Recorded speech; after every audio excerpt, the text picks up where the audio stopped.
La Iglesia de Dios de Filadelfia presenta la vida y enseñanzas de Jesucristo con Stephen Flurry.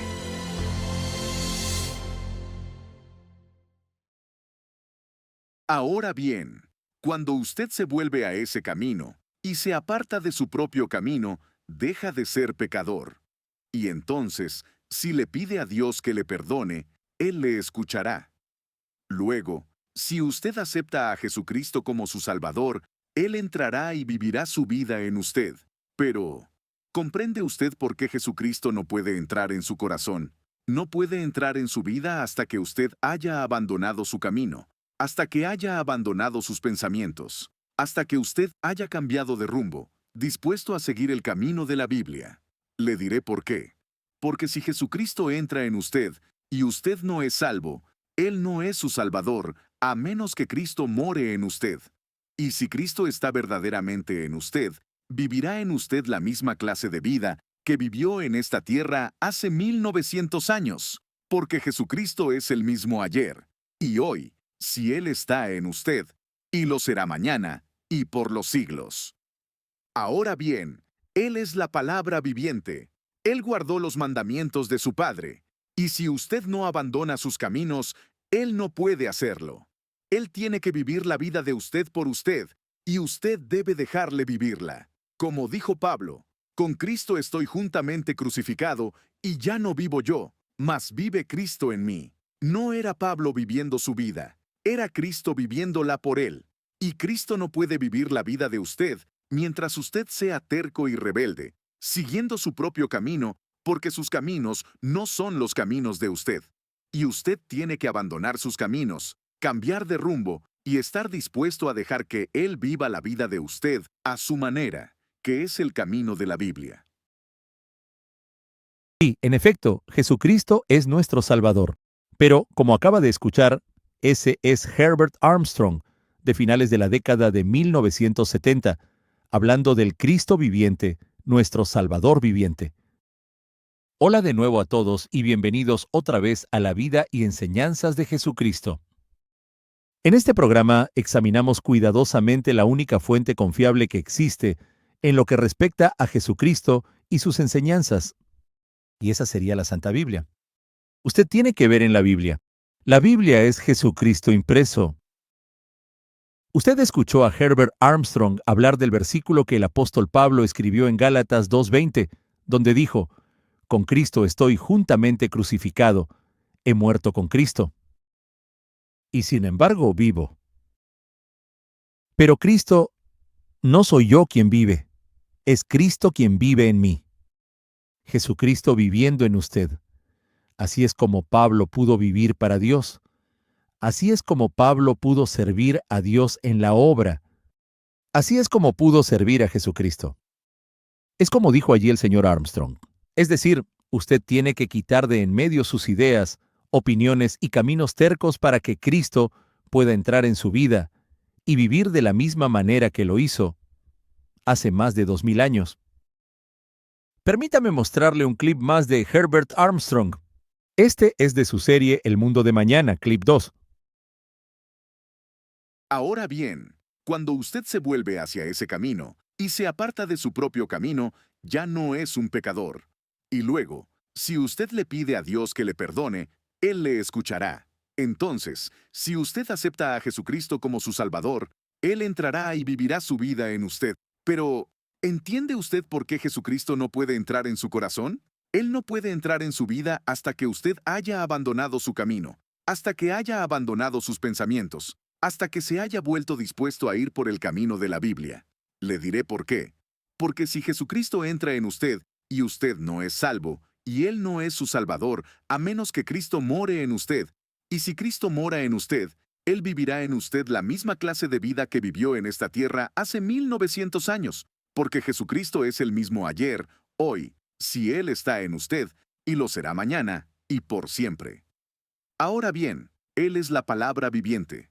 Él guardó los mandamientos de su Padre, y si usted no abandona sus caminos, Él no puede. Él tiene que vivir la vida de usted, y usted le deja vivirla. Como dijo Pablo, con Cristo estoy juntamente crucificado, y ya no vivo yo, mas vive Cristo en mí. No era Pablo viviendo su vida, era Cristo viviéndola por él.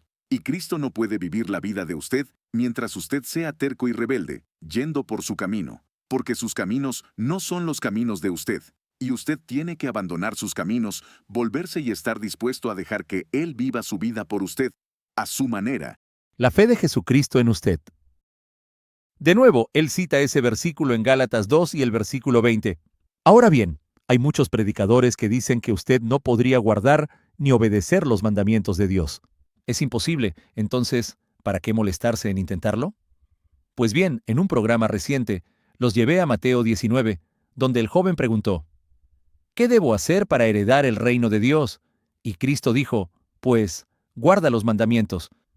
Pues bien, he estado haciendo eso desde los días de mi juventud. Y Jesús dijo, muy bien, renuncia a todo lo que tienes, ven y sígueme. Y él no pudo hacerlo. En realidad, no estaba guardando los mandamientos. Ciertamente no estaba guardando el primer y gran mandamiento. Y los discípulos se maravillaron. Dijeron, pues si este hombre no puede ser salvo, ¿quién podrá serlo? Y Cristo dijo, para los hombres esto es imposible, por la fuerza o el poder humano. Es imposible obedecer los mandamientos de Dios, pero para Dios. En este caso, con Dios en usted, con Cristo en usted, usted puede guardar los mandamientos. Jesucristo vivirá de la misma forma en que lo hizo hace 2000 años. Vea Romanos 5:10. Fuimos a este versículo en un programa reciente también, pero vale la pena repetirlo. Dice, porque si siendo enemigos fuimos reconciliados con Dios por la muerte de su Hijo, reconciliados con el Padre por la muerte de Cristo, dice mucho más. Estando reconciliados, seremos salvos por su vida. De nuevo, usted no escucha eso de los predicadores hoy en día. No como debería. Salvos por la vida de Cristo. La mayoría de la gente supone que somos salvos por su muerte. Eso no es lo que dicen las Escrituras. Somos salvos o seremos salvos por su vida. Jesucristo vive. Él vive. Este folleto que ofrecemos hoy, el libro de Hebreos, mi padre lo escribió hace algunos años, y usted puede ver allí el subtítulo, lo que Jesucristo está haciendo hoy. Es decir, la mayoría de las denominaciones cristianas representan a Cristo como, ya sabe, un pequeño bebé indefenso o alguien que cuelga muerto en un madero. Pero, ¿qué es Cristo después de todo? ¿Fue resucitado? Entonces, ¿qué está haciendo hoy? Él vive. Él es nuestro Salvador viviente. Somos salvos por su vida. Usted tiene que leer eso en Romanos 5:10. Acabo de leérselo. Asegúrese de tomar la Biblia y leer junto conmigo. No se quede solo con mi palabra. Es decir, quítele el polvo a su Biblia, como solía decir Herbert Armstrong, y vea lo que Dios inspiró en su palabra. Note lo que dijo el apóstol Pablo en 2 de Corintios 12:2. Él dice, conozco a un hombre en Cristo que hace 14 años. Habla de esta vívida visión que tuvo en su conversión, pero la antecede diciendo, conozco a un hombre en Cristo. A lo largo de los escritos de Pablo, usted ve referencias frecuentes a que él vivía en Cristo y Cristo vivía en él. Así es como usted sigue las pisadas de Jesucristo. Es decir, para Pablo, Jesucristo no era un Salvador muerto. No era una especie de predicador muerto que desapareció de la escena y luego los demás quedaron, por así decirlo, para arreglárselas solos. Cristo es la cabeza viviente de la iglesia. Hay muchos versículos en los que podría entrar sobre ese tema. Jesucristo, la cabeza de la iglesia de Dios, la familia de Dios. Hechos 17:27. Este es Pablo cuando hablaba en Atenas ante muchos filósofos muy educados, las élites de aquel entonces en Atenas. Dice, para que busquen a Dios, si en alguna manera, palpando, puedan hallarle, aunque ciertamente no está lejos de cada uno de nosotros. El problema con el hombre hoy es que estamos lejos de Dios, pero Él no está lejos de nosotros si tan solo le buscamos. Note que dice en el versículo 28, porque en Él vivimos. Eso es Pablo diciendo, porque en Él vivimos y nos movemos y somos, como algunos de vuestros propios poetas también han dicho, porque linaje suyo somos. Linaje, es decir, hijos, Familia. Ese es otro tema, otra idea de la que usted lee a lo largo del Nuevo Testamento. Es decir, la enseñanza también está en el Antiguo Testamento, pero Dios es una familia en Él. Vivimos en Cristo. Vivimos en Dios, vivimos. Si usted hace una búsqueda de las palabras en Cristo, aparece varias docenas de veces en el Nuevo Testamento. Puedo darle algunos ejemplos. Romanos 8:1 dice, los que están en Cristo Jesús. Romanos 9:1, verdad digo en Cristo. Habla del cuerpo. Somos un solo cuerpo en Cristo. Cristo es la cabeza del cuerpo. Pablo habla más de eso en 1 Corintios 12. Un solo cuerpo de Cristo. 1 Corintios 4:10. Dice, somos prudentes en Cristo. Es decir, podría seguir y seguir. Hay tantos ejemplos. ¿Qué significa vivir en Cristo? La razón por la que Pablo, y tenemos una clase sobre las epístolas de Pablo, aquí en el Herbert Armstrong College, y la razón por la que su ministerio, el ministerio de Pablo, fue tan productivo, dinámico y milagroso, es porque en realidad era el ministerio de Jesucristo una vez más. Era Cristo en Pablo. Como acabamos de leer en 2 Corintios, Jesucristo vivía en el apóstol Pablo. Note de nuevo lo que dijo Herbert Armstrong en su serie El Mundo de Mañana, clip 3. Ahora bien, ellos no podían guardar esa ley según ese espíritu en aquellos días, porque eso no se puede hacer, amigos míos, sin el Espíritu de Dios. Pero déjenme decirles que Jesús sí guardó la ley, y Cristo en ustedes puede guardarla. Y se puede hacer. Si llegamos a ser hijos de Dios, y somos engendrados por Él, y tenemos su Espíritu dentro de nosotros, se puede hacer.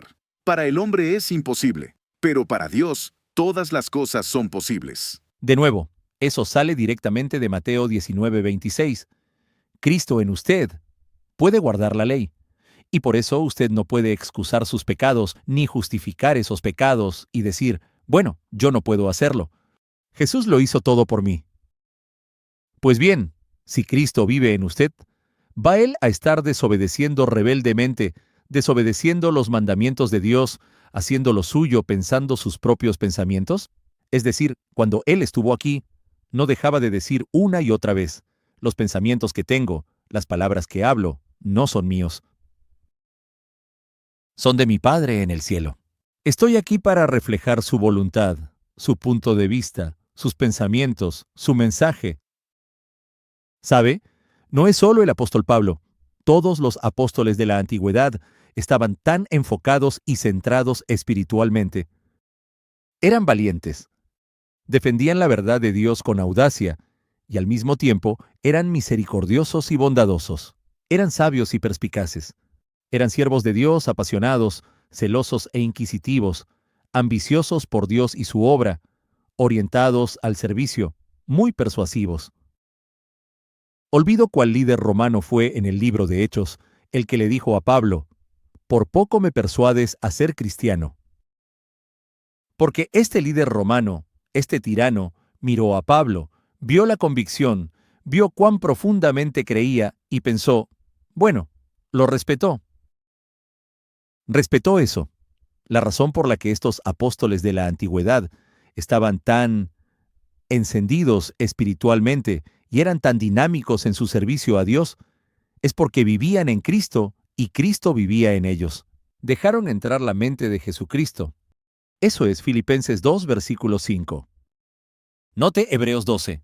Comenzaremos en el versículo 1. Es decir, si usted solo mira sus amistades, podría llevar esto más lejos y decir, bueno, ¿cómo llega usted a conocer a Cristo y cómo le deja entrar? ¿Cómo piensa usted? Más cómo piensa Dios. Bueno, ¿cómo llega usted a conocer a alguien que es un amigo cercano? Usted pasa tiempo con esa persona, le habla, tiene largas conversaciones, la observa, mira su ejemplo. Si usted admira sus fortalezas, está mirando su ejemplo, pensando, quiero ser más así. Así es como debemos ser con Jesucristo. No podemos tener simplemente alguna referencia simbólica a Jesús y luego pensar que eso me hace religioso. Un estudiante o discípulo de Cristo. ¿Qué significa eso en realidad? Un discípulo significa estudiante, como usted sabe. Y si usted es un estudiante que mira y sigue al maestro, como aquel joven en Mateo 19 no estuvo dispuesto a hacer, entonces usted sigue sus pisadas, sigue su ejemplo. Usted mira su carácter, sus características, la manera en que enseña, la manera en que trabaja con la gente, la manera en que se somete a Dios, la manera en que aborda su vida de oración. Y luego usted sigue eso, como dice Primera de Pedro 2:21, que debemos seguir ese ejemplo. Aquí en Hebreos 12. Comenzaremos en el versículo 1. Dice, por tanto, nosotros también, teniendo en derredor nuestro tan grande nube de testigos, despojémonos de todo peso y del pecado que nos asedia, y corramos con paciencia la carrera que tenemos por delante. Pablo dice, dejen a un lado esos pesos. El pecado nos agobia, nos carga. Y la manera de correr más rápido es dejarlos a un lado para que podamos avanzar de verdad en esta carrera en la que estamos. Pablo usa esa analogía aquí en Hebreos 12. Note el versículo 2. Dice, puestos los ojos en Jesús. Así que tenemos un destino, tenemos un lugar al que vamos, o un destino que perseguimos. Miramos a Jesucristo, el autor y consumador de la fe, el cual por el gozo puesto delante de él, sufrió la cruz, menospreciando el oprobio, y se sentó a la diestra del trono de Dios. Ese es el apóstol Pablo en el libro de Hebreos hablando del Jesucristo resucitado, que está sentado a la diestra de Dios. Él está en el trono celestial de Dios. Incluso mientras hablamos, Él está allí. ¿Qué está haciendo? ¿Cuál es su trabajo? Pues bien, este libro de Hebreos habla de Jesucristo viviendo para interceder por nosotros. Es decir, nosotros oramos, nos acercamos más a Dios.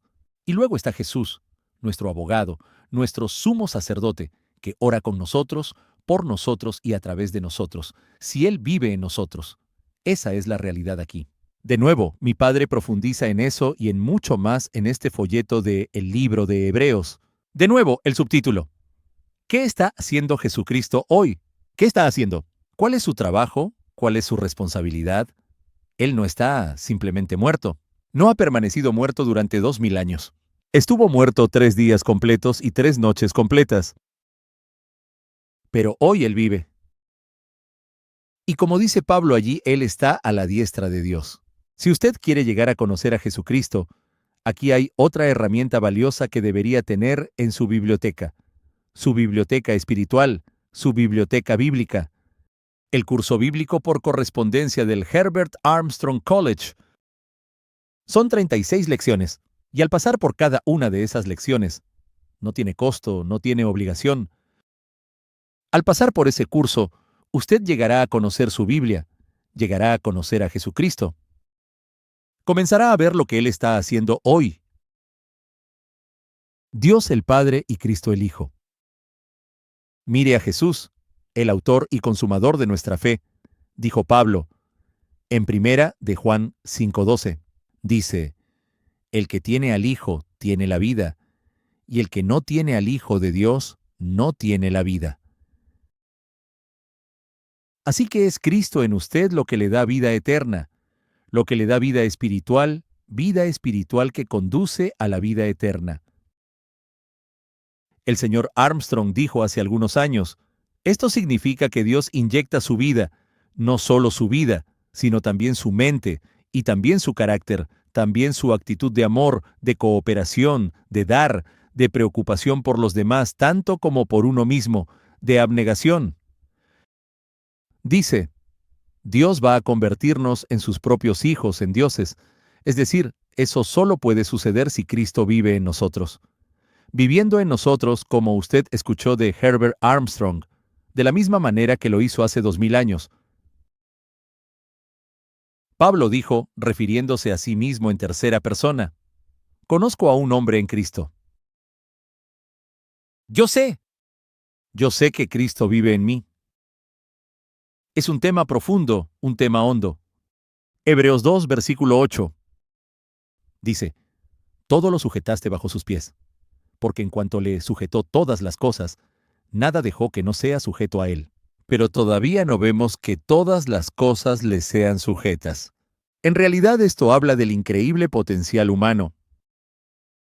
Dios ha puesto todas las cosas en sujeción bajo nuestros pies. Es decir, Él quiere que gobernemos el universo. No solo este mundo, en última instancia, todo el universo. Y todavía no vemos eso como una realidad, pero está por venir. ¿Qué vemos en este momento?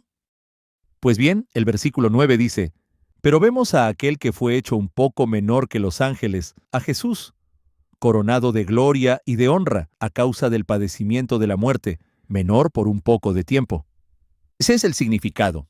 Es decir, Él era un ser humano. Filipenses 2 resalta esto, carne y sangre, 100%, Dios en la carne por un poco de tiempo, menor que los ángeles, a causa del padecimiento de la muerte, coronado de gloria y de honra, para que por la gracia de Dios gustase la muerte por todos.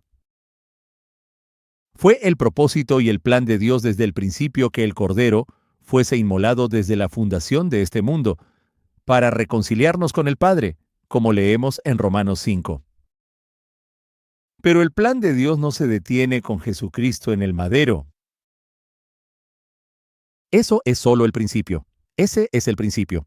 El versículo 17 dice, por lo cual debía ser en todo semejante a sus hermanos, su familia, para venir a ser misericordioso y fiel sumo sacerdote en lo que a Dios se refiere, para expiar los pecados del pueblo. El Cristo resucitado vino a ser un misericordioso y fiel sumo sacerdote en lo que a Dios se refiere. Es decir, en muchos sentidos de eso trata este folleto. ¿Qué está haciendo Cristo hoy? Y a lo largo de todo el libro de Hebreos, se habla de Cristo como nuestro sumo sacerdote, el apóstol de nuestra profesión, nuestro intercesor. Note el versículo 18. Dice, pues en cuanto Él mismo padeció siendo tentado, es poderoso para socorrer a los que son tentados. El capítulo 4 de Hebreos. Llegaremos allí en un momento. Pero, es decir, Él es nuestro fiel sumo sacerdote, y sabe lo que es experimentar dolor, sabe lo que es luchar, batallar contra el pecado. Y por eso puede guiarnos, puede enseñarnos, puede mostrarnos. Él es nuestro ejemplo perfecto. Él comprende, es compasivo y puede mostrarnos cómo pelear en esta guerra espiritual en la que estamos. Mi padre escribe en el libro La Última Hora. Este es otro libro que tenemos en nuestra biblioteca, si usted desea solicitar un ejemplar gratuito, pero dice, Jesucristo vino en forma humana y comprende los tirones de la carne. Conoce las debilidades del espíritu humano y de la carne. Dice, con esa experiencia, Él puede ayudarnos a llegar al Padre en cada detalle. ¿Habla usted en serio sobre abrirse paso hacia Dios? Porque Cristo puede ayudarle. Él tiene una experiencia que el Padre no tiene, y el Padre quiere escuchar su punto de vista. Ambos quieren ser absolutamente justos, y por eso Dios mirará a Cristo. Cristo ha estado en la carne. Cristo sabe. Trabajan juntos, están cosechando almas. Están trayendo hijos a la familia de Dios. Note Hebreos 4:14. Dice, por tanto, teniendo un gran sumo sacerdote que traspasó los cielos, Jesús el Hijo de Dios. Retengamos nuestra profesión. Tenemos este gran sumo sacerdote. Él está vivo. Pablo dice, en otro lugar, que nos aferremos a esa profesión. La llama una vocación. Es decir, espiritualmente, esta es su profesión en la vida. Llegar a conocer a Cristo, sus enseñanzas. Como digo al comienzo de estos programas, en este programa miramos a la única fuente confiable de información que existe en lo que respecta a Jesucristo y sus enseñanzas. Y tenemos que ser apasionados por esas enseñanzas. El versículo 15 dice, porque no tenemos un sumo sacerdote que no pueda compadecerse. Eso solo significa identificarse con el sentir de nuestras debilidades, sino uno que fue tentado en todo según nuestra semejanza, pero sin pecado. Él fue tentado como nosotros, pero no pecó. Nos mostró cómo hacerlo de la manera correcta. Nos mostró cómo resistir contra el pecado. Nos mostró cómo ir por el camino de la justicia. El versículo 16 dice, Acerquémonos, pues, confiadamente al trono de la gracia. Eso habla de acercarse a Dios, a Jesucristo y al trono de Dios en oración. Hagámoslo con confianza, para alcanzar misericordia y hallar gracia para el oportuno socorro. Es decir, necesitamos ayuda de Dios. Necesitamos ayuda en nuestra lucha contra el pecado. Necesitamos ayuda para dejar a un lado esos pecados que son como pesos agobiantes, para que podamos correr de verdad y mirar a Cristo. Y Dios está ahí. Cristo está ahí para ayudarnos. No es tan lejos de nosotros. Pero tenemos que buscar diligentemente esa relación. En uno de sus viejos artículos, el señor Armstrong señaló 2 razones principales por las que a menudo perdemos nuestras batallas contra el pecado, contra esos tirones de la carne. En primer lugar, dijo, no hemos llegado a conocer totalmente esta gran fuente divina de poder a la que podemos recurrir voluntariamente. No estamos accediendo al poder de Dios. Su Espíritu Santo, el Espíritu de poder, de amor y de dominio propio.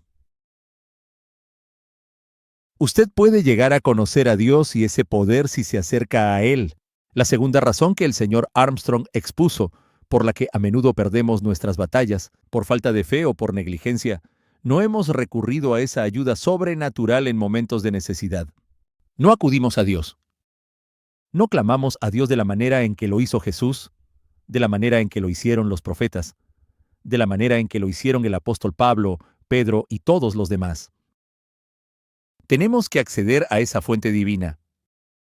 No tengo tiempo de repasar Efesios 2, pero en Efesios 2 dice, somos salvos por gracia, por medio de la fe. Muchos predicadores se detienen justo ahí. Sí, solo salvos por la fe en Cristo, dicen. Pero siga leyendo. Dice, no por obras, para que nadie se gloríe, porque somos hechura suya. No es de obras humanas. Dios no quiere que nos jactemos de nuestros propios y lamentables logros. Quiere que nos rindamos a Él. Él es el alfarero maestro. Somos hechura suya. Note esta cita final de 1980, un artículo de Herbert Armstrong. Hermanos, si permiten que Dios haga su voluntad en sus vidas, entonces habrán comenzado a aprender, a dejar que Él luche sus batallas, resuelva sus problemas y los libere de tantas dificultades que están padeciendo. Solo deje que Dios actúe a su manera en su vida. Este folleto, el libro de Hebreos, lo que Jesucristo está haciendo hoy. Esto trata sobre el Jesucristo viviente. Y no olvide el curso bíblico por correspondencia del Herbert Armstrong College, y usted también puede suscribirse a nuestra revista mensual, La Trompeta de Filadelfia, si aún no es suscriptor. Toda nuestra literatura, toda ella se ofrece sin costo ni obligación. Eso es todo el tiempo que tenemos en el programa de hoy. Le agradecemos por acompañarnos y esperamos verlo la próxima vez. Toda nuestra literatura está disponible de forma gratuita. Solicite sus ejemplares gratuitos. El libro de Hebreos y La Última Hora.